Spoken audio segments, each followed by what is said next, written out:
সব জল্পনা কল্পনা ও জনমত জরিপকে পেছনে ফেলে যুক্তরাষ্ট্রের ৪৫তম প্রেসিডেন্ট নির্বাচিত হয়েছে রিপাবলিকান ডোনাল্ড ট্রাম্প।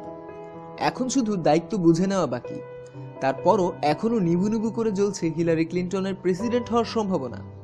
আর এমনটা হলে পৃথিবীর সবচেয়ে বিস্ময়কর ঘটনা হবে সেটি। তবে ট্রাম্প বলেই জল্পনাটা মাথাচাড়া দিয়ে উঠছে বেশি। আগে আলোচনা করে নেওয়া ভালো মার্কিন নির্বাচন পদ্ধতি। মার্কিন নির্বাচনে জনগণ ভোট দিলেও প্রার্থীর জয় পরাজয় নির্ভর করে ইলেকটোরাল ভোটের উপর। কোনো রাজ্যে যে প্রেসিডেন্ট প্রার্থী বেশি ভোট পান, সেই রাজ্যের সব ইলেকটোরাল ভোট সেই প্রার্থীর মনোনীত ইলেকটোরাল কলেজের পকেটেই জমা হয়। আমেরিকার ৫০ রাজ্যে ৪৩৫টি ইলেকটোরাল ভোটের পাশাপাশি ডিস্ট্রিক্ট অব কলম্বিয়ার থেকে ৩টি ইলেকটোরাল ভোট নিয়ে মোট ৪৩৮টি। এর বাইরে ১০০ জন সিনেটরের ভোট, সব মিলিয়ে ৫৩৮ ইলেকটোরাল ভোট। তবে প্রেসিডেন্ট নির্বাচনের সময় সিনেটের ১/৩ আসনেরও নির্বাচন অনুষ্ঠিত হয়, কারণ প্রতি ২ বছর অন্তর সিনেটের ১/৩ আসন খালি হয়। এবার যেমন ৩৪টি আসনে সিনেটের ভোট গ্রহণ অনুষ্ঠিত হয়েছে। বাকি ৬৬টি সিনেটর আগে থেকে নির্বাচিত ছিল। আর এইসব মিলিয়েই কিন্তু ২৭০টি ভোট পেলেই তিনি প্রেসিডেন্ট নির্বাচিত হন।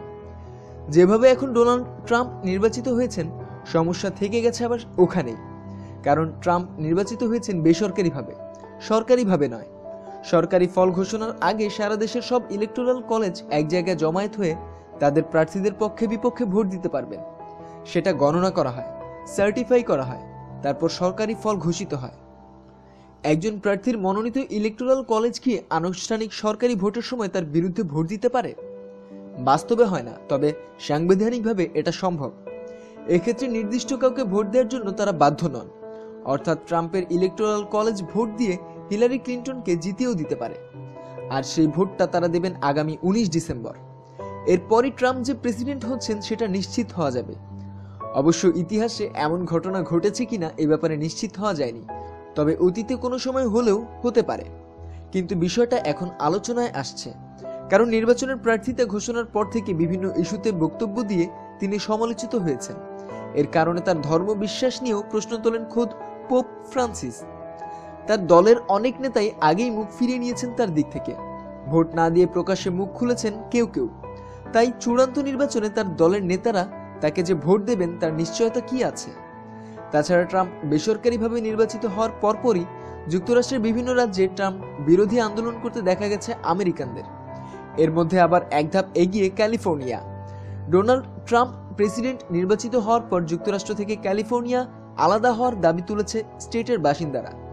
তাই কোনো কিছু নিশ্চিত করে বলা কি আদৌ সম্ভব?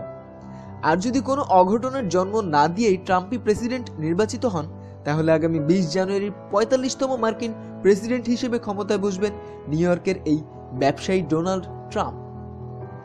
ট্রাম্প সম্পর্কিত আরও বিস্তারিত তথ্যের জন্য সাবস্ক্রাইব করুন। ধন্যবাদ।